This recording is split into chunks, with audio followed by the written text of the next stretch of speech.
Happy New Year, everyone. Somewhat strange start to the year, but if there's one thing we're really lucky about, as anglers, we can still get out there and do some fishing. For me, the year hasn't started too productive, and that is mainly down to the seriously cold conditions we've experienced.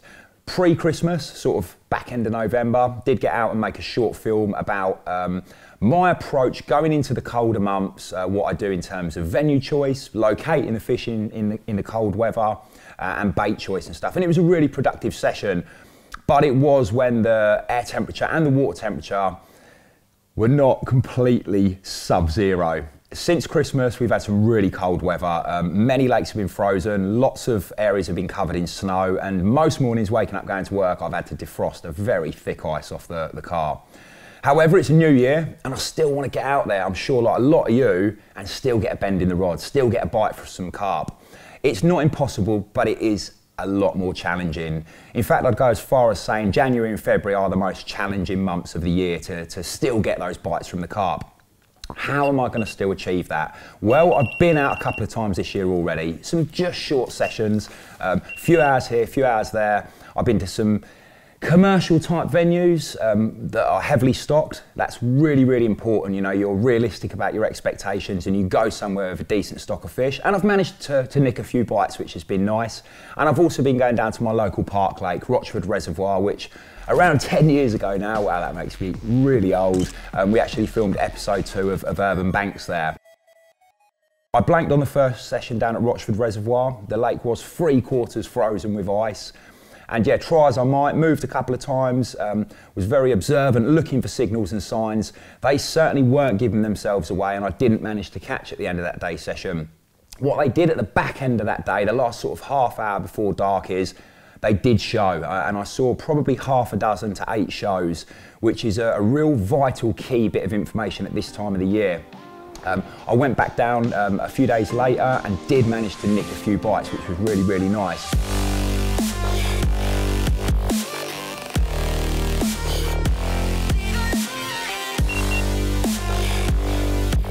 It's really nice to be back out. It's still freezing cold, but not quite as bad as the other day when I came down to the park lake. Yeah, gleaned a really important bit of information during that last half an hour of the previous session, and that was a few shows. At this time of the year, if you do see a show or you see activity in a particular area of the lake, it's very likely that those carp aren't going to travel far. So I've got back into the same area, I'm wrapped up at 11 wraps, 2 rods are out in the zone, and yet I'm confident that they haven't travelled far. It's certainly a lot more to go on than the previous session where I never saw anything, never saw any bubbles, never saw any shows in the early part of the day and was kind of fishing blind. The net result was I didn't catch anything, so much more confident today. When I got home after that last session, I thought I'd just take a quick look on Google Maps, and interestingly, might be nothing in this, but the area that those fish were shown, it was quite consolidated. It looked a lot darker, potentially deeper. On the cast, I'm getting about 1.5 meters, it feels, on the drop. So yeah, let's hope they're all stacked up out there, huddled together, trying to stay comfortable, trying to stay a little bit warmer, and that's the zone where hopefully I'm going to get one of those white citrus hook baits picked up.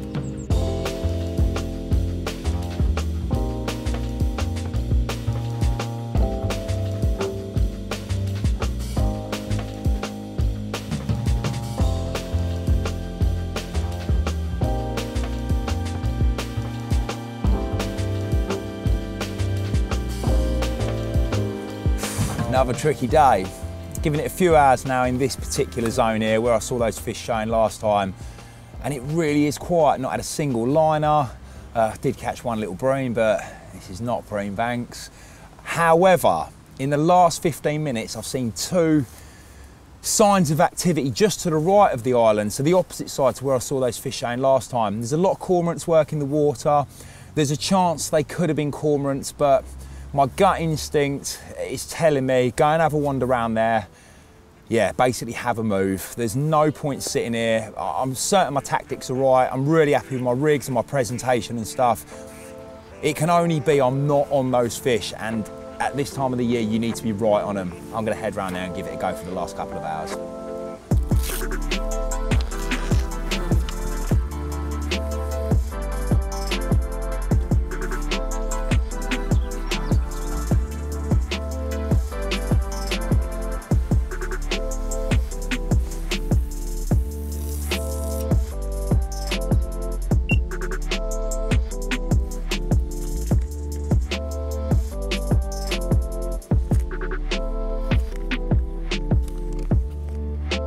Well, that didn't take long.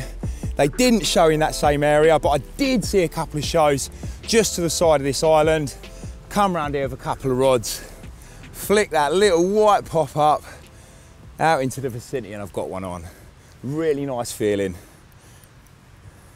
This will be my first proper carp of the new year. And it's still freezing, freezing cold.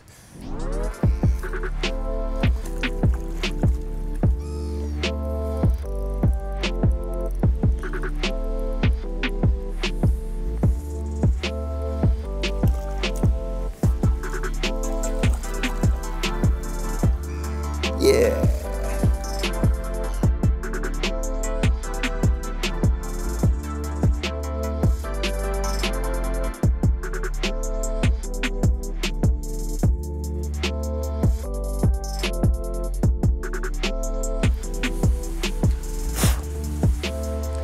Well, that move really paid off. The rod couldn't have been in the water more than 15 minutes. It just goes to show quite how important location is at this time of the year.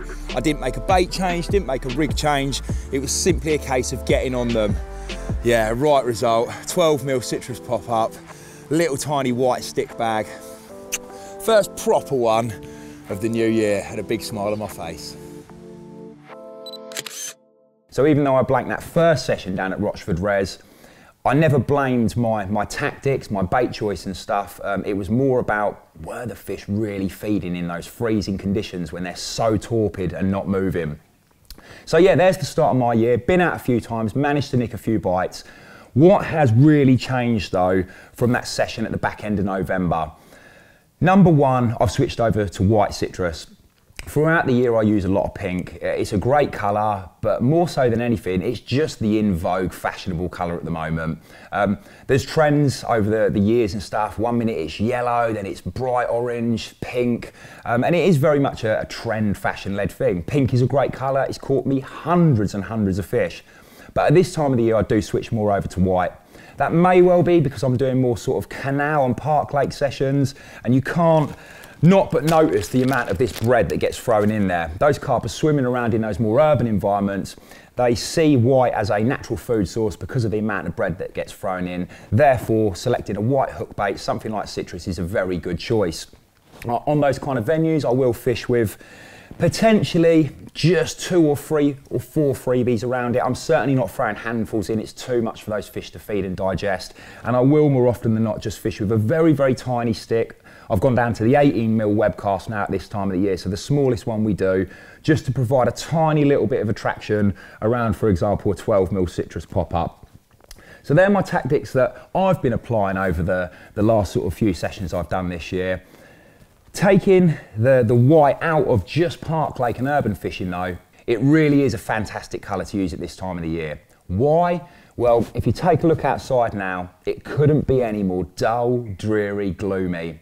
And the same is going on down underneath the water. You know, the bottom of the lake beds, the bottom of the canals and stuff, you've got dying weed, dying blanket weed, you've got lots of leaf debris and build up over the autumn period.